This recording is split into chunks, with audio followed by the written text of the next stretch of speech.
Hi there, Serial Trader here. I got a request to have another look at XLE.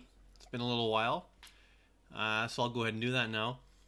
Um, and I believe in the last time I checked out XLE, we were looking for some sort of top that would lead to at least some sort of fourth wave pullback. Well, it certainly looks like we got that. So again, on the 11th of March, we topped out at 54.37. Then we had a nice corrected decline, and now we're heading up again and scratching new highs. So that's good. Reasonably unfolded according to expectations. But what I really want to do is just start with a fresh chart here, and basically take a fresh look without any preconceived notions. So let's go ahead and do that.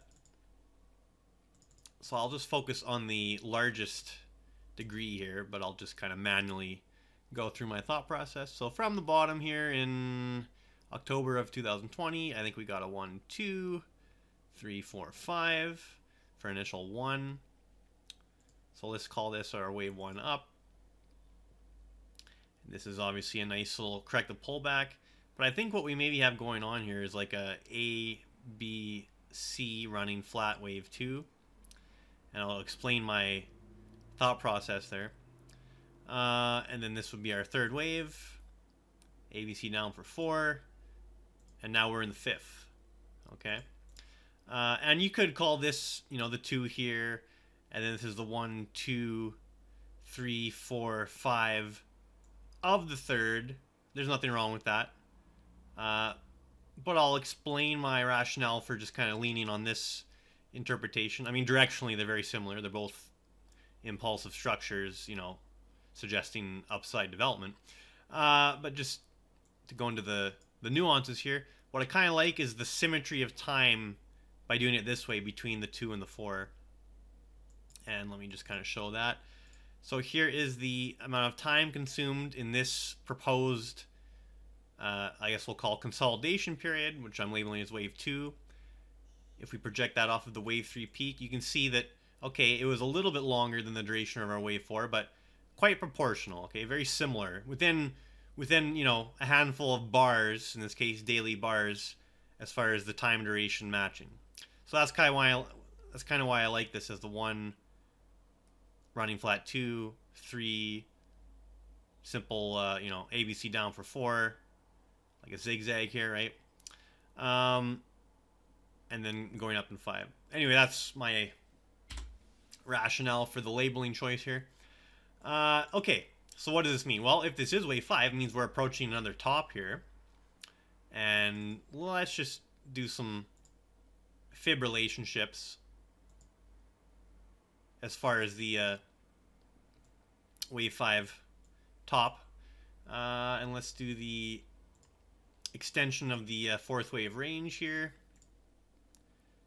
1.32 and 2 for some objectives like that. So the 1.382, which is very often achieved, gets us to 57.46, so around 57.50. The 2 would get us to 62.48, so about 62.50. But we don't have to end it there. We could do the relationship. Let's see, how much longer was wave 3 than wave 1 here? Or was it longer? Let me just check that.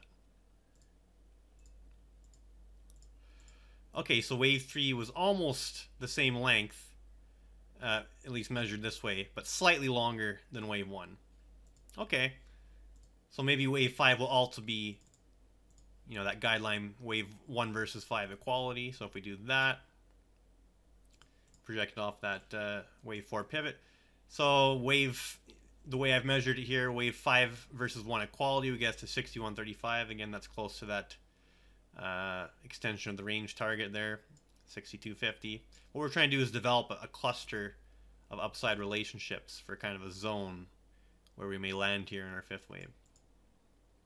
What else can we do? We can do the distance traveled in waves 1 through 3, projected off of 4, and that would be a 618 relationship to the fifth wave, being a typical relationship.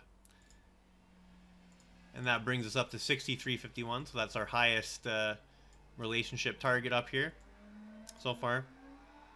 And, oh, got a little motorcycle in the background there. Just hang on. He's enjoying himself by the sounds of it. Okay, well, and then we can also just go...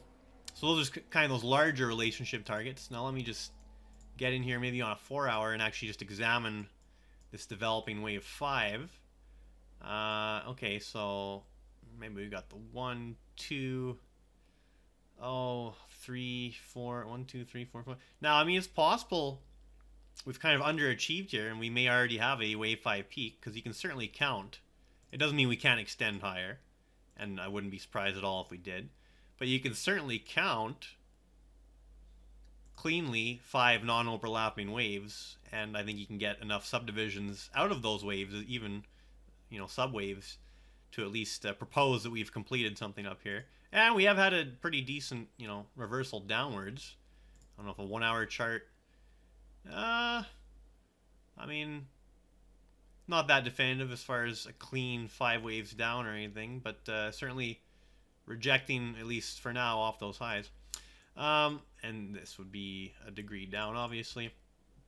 So it's possible we've topped here at 55.14. If you're in an existing long position, especially, you know, from way lower levels earlier on this year or last year or whatever, I would at least put your stop here at this 4th wave low, which is at 46.25. Like, say you got in at, I don't know, 32 or 29 or whatever. If you got a real nice entry, I'd put your stop underneath that level now. Let's just put your stop at 46 just for a round number. And that way you're only going to get taken out if this 5th wave is really done and we're starting some sort of larger decline. And that would at least allow it, if it's going to achieve some of these higher targets before completing this sequence, it certainly lets you, or allows for that to happen without stopping you out. And if you want to be a little more short-term or active here, and you know, trail your stop up, I would just keep every time you get a pull back to a higher low and then continue on in the trend, just move your stop up to that next higher low, right? And then eventually you'll get stopped out. Maybe it'll be a fake out and it'll go up again, but at least you're not giving too much back if you're sitting on some gains there. Anyway, that's kind of my take currently on XLE, how it all fits in to this broader scenario. Maybe I'll just quickly remove things here. So here's the weekly chart of XLE, and maybe I'll go through this. So there's different ways to interpret this. We could say that maybe we got a larger A, B, C to the upside, but we're starting to get beyond the point where you should really be thinking it's a C wave, because we've gone, I think, well past the equality between A and the C. Yeah, so we're getting cleanly above that equality level, and especially if we keep going a little more, like say we can get up to the 1618.